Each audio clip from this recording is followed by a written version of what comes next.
በሞባይል ስልክ ጸሎት ማድረግ ይቻላል? መጀመሪያ ጸሎት ማለት ምን ማለት እንደሆነ በእርግጠኝነት ሁላችሁም ስለምታውቁ መጀመሪያ የሚቀድመው ምስጋና ነው። ቀጥሎ ልመና ነው። አንደኛ ጸሎት ከእግዚአብሔር ጋር መነጋገር ነው። ሁለተኛ ግንኙነት መፍጠር ነው። 3 ማመስገን ነው። 4 ልመና ነው።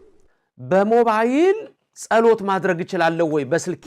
ከዛ በፊት አንድ ነገር ልንገራችሁና እችላለሁ ወይ አልችለውም የሚለውን ራሳችሁ ትናገራላችሁ። ጸሎት ሲጀመር መጀመሪያ መጽሐፋችሁን ታነሳላችሁ። መጀመሪያ እንዳነሳችሁ መጽሐፉ ይሳማል፣ ትሳለሙታል። በሞባይል ስልክ መጸለይ ይቻላል ወይ?